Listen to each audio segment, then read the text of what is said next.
Okay, Junde, Ni No Kuni Crossworlds. Over $100 million in gross revenue in just 11 days, beating out Pokemon Go and Genshin Impact to that milestone.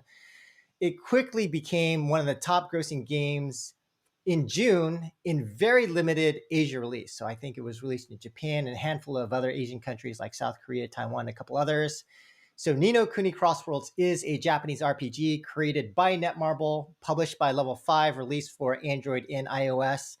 And I wanted to talk to you about that game. I know you look at the Asian Mm. markets really closely. And so I wanted to start by asking you, Junde, what is this game and why is it so successful in Japan and Asia? So Ni no Kuni is basically a kingdom builder wrapped in an action MMORPG. The ultimate goal for this game is to build a capital city, and you can compete with other players as well. So it does have an interesting story of, a beta tester for a fictional virtual reality game called Soul Diver, and this person got transported into the world of Ni no Kuni itself. So all the adventures in the game are also based on a character who's living in a game world. So it's like playing a game character who's in a game inside a game. Okay. So in terms of the engagement, so this has the deep world and character building mechanics, which makes it highly engaging for daily engagement.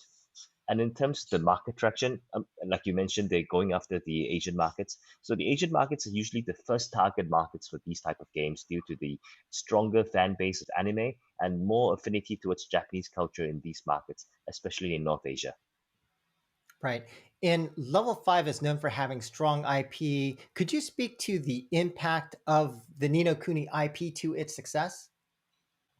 So the impact of IP, firstly, I think in terms of high production value, because Ni no Kuni is an existing IP in Japan, so it benefits from having very high production value because the production is linked to other cross-media projects and assets. So it would already have rich characters, rich storyline, voice acting, and so on. So this high production value means you can put a premium on the items sold via gacha.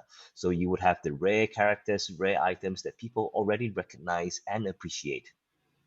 Then, in terms of reach, so first we have to know that I mean Japan is a huge market for console games, and console games over the years have produced huge, globally well-known IPs. And these gaming IPs have a lot of loyal followers who are not just willing to pick up the game very quickly, but also could be transitioning to paying users very quickly. So next, Japan is also a very unique market in terms of advertising, where TV advertising is huge. So IPs also work very well on the big screen. And finally, because of all the recent changes around IDFA, so IPs has also become a very good alternative to in terms of a different way to conduct user acquisition. Got it. And I noted that the game currently is in very limited release as far as geographies, right? Japan and a handful of other Asian countries. But in terms of the potential for this title to have success in Western markets and more globally, what do you think of that potential? And when do you think this game could be or will it be released in all of those additional markets?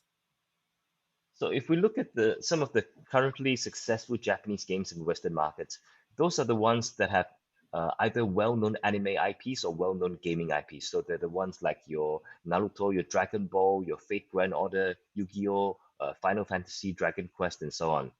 So Yeah. um, with Level 5, they've published the previous Ni no Kuni titles globally. I think they've found moderate success in the Western markets. So in terms of the game mechanics and the storyline and so on, I think it does have great potential, but it would probably not enjoy as much lift compared to the other Japanese IPs I mentioned just now. Got it.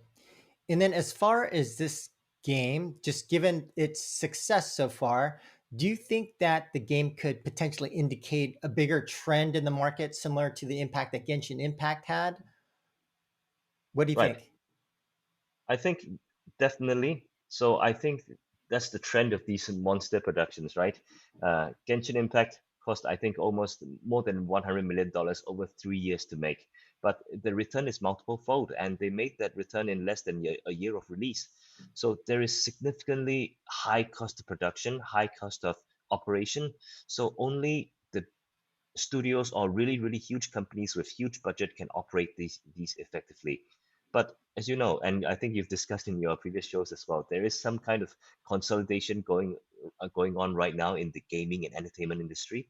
So there Mhm. will be a number of big companies who will have the resources across the talent as well as the IP to invest amount of time and money to build a game like this that can make billions and last for years. Got it. All right, Junde, thank you very much for your insights on Ni No Kuni Crossworlds, hopefully coming to the West soon. Thanks, Junde. Thank you, Joe.